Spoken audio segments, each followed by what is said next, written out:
Hi, welcome back to my channel. I figured since I'm going to see Dr. Sleep tonight, I would review Stanley Kubrick's 1980, The Shining. I just rewatched it again last night. I've seen this movie many times over the years, and what else could be said about it? It's a classic for sure. It's almost, in my mind, the perfect horror movie.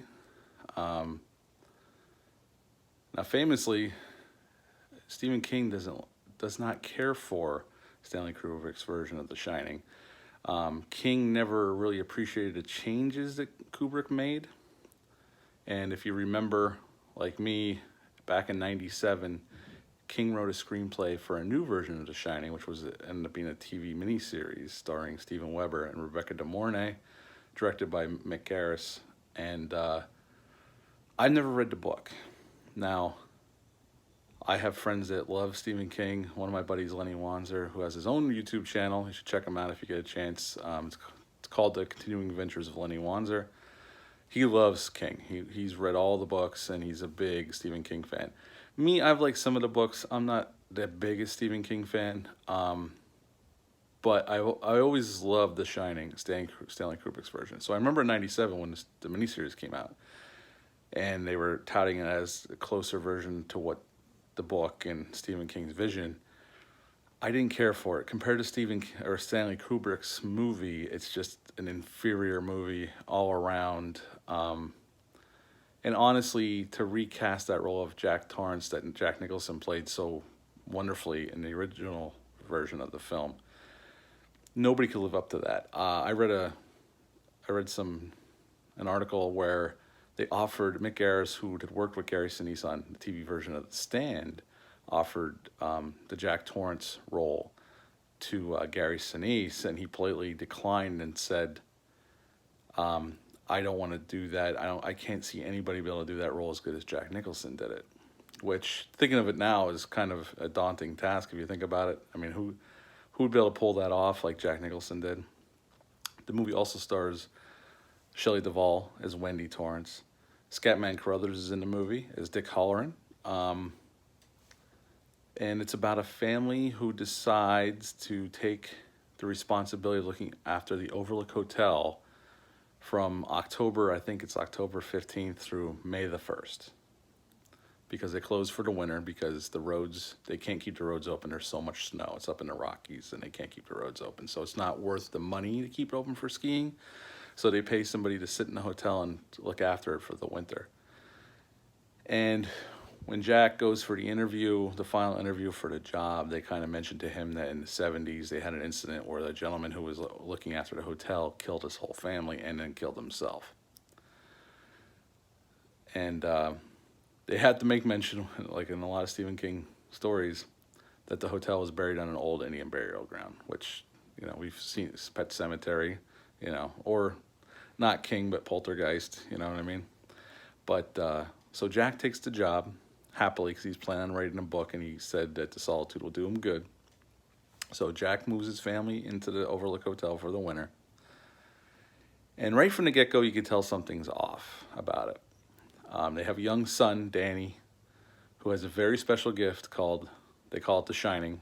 Obviously, the movie's called The Shining, where he has a special gift where he can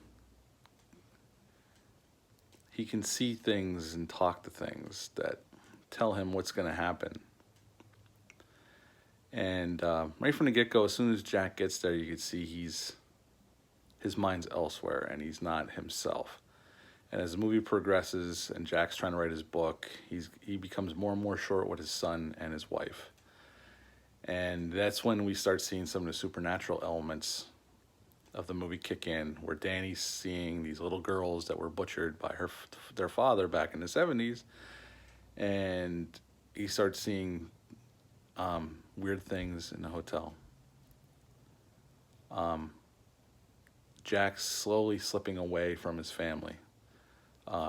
He imagines that there's a bartender in the lounge, and he starts drinking even though all the booze was removed from the hotel. And eventually, as the movie builds and builds, it's a 2-hour and 24-minute movie, but I don't mind the time running. It builds to the fantastic climax of the movie, which is awesome.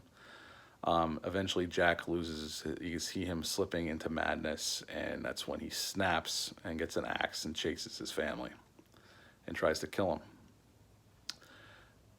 Funny enough, though, through the whole movie, the only person that really gets killed, that you see get killed, is Dick Halloran when he comes to try to help the family.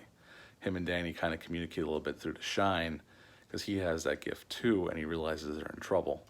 And he comes back to the Overlook to try to help, and when he gets there, Jack kills him with the axe. At the end of the movie, Jack's chasing his kid through the shrub maze that the hotel has. And the kid outsmarts him, and he ends up freezing to death. And Wendy and Danny get away. And Jack dies. And at the end of the movie ends on, it zooms in on this photo of this party in 1921 on the 4th of July. And there's Jack Torrance in the photo. Now, there's been arguments over the years what that means. Was Jack always there? Or whatever. I've heard different theories on what that means. But as for the film itself, it's impeccably directed by Stanley Kubrick. I mean, you would expect nothing else from a master of filmmaking. The acting is incredible. Jack Nicholson's Oscar-worthy through and through in this movie. Shelley Duvall is fantastic as Wendy Torrance. I mean, her role is really thankless. She's pretty much this put-upon wife who's kind of helpless in some respects, but tough in others. And the actor that plays the son is really good too, as Danny. But Jack Nicholson's role is so showy. I mean, he overshadows the whole film. And then there's rumors that Kubrick wasn't nice to Shelley Duvall during production of the movie, that he would berate her in front of the cast and crew. And she said later that she would not give... The making of The Shining is something she'll always cherish, but she would never do it again because it was such a hard shoot. But that Kubrick got out of her what she never thought she could give on screen as an actress. And that's something. But, if you ever watched the making of documentary shot by Kubrick's daughter, you could see him saying things to her that aren't the nicest things to say in front of a group of people. But, at the end of it, the performance is a great one. Like I said, this is pretty much a perfect horror movie. There's only a few of them out there that exist. This one, The Exorcist, I would put in that class, and some others. Funny enough, when the movie was released, it got actually nominated for a Razzie, which is kind of hard to believe now because it's considered such a classic. At the time, it wasn't this smash hit. It made money, but it wasn't this smash hit. It got some good reviews, but it was mixed. Obviously, over the years, people have come around to it. It is a classic, obviously. I would give it a 10 out of 10. It doesn't get much better than The Shining when it comes to horror. Today's audience might find it a little long, but every minute isn't wasted. Every minute is earned, and it's just a fantastic movie. So 10 out of 10 for me. It's one of my favorite horror movies of all time, or a movie in general. If you've never seen it, I recommend checking it out.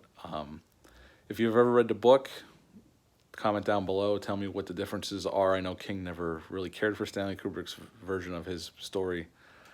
I never cared for the miniseries in '97, and they said it's closer to the book, so I definitely go with Kubrick on that one. But that's it for me. I'm going to see Dr. Sleep tonight. I'll post a review tomorrow. Have a great one, and I'll see you next time. See ya.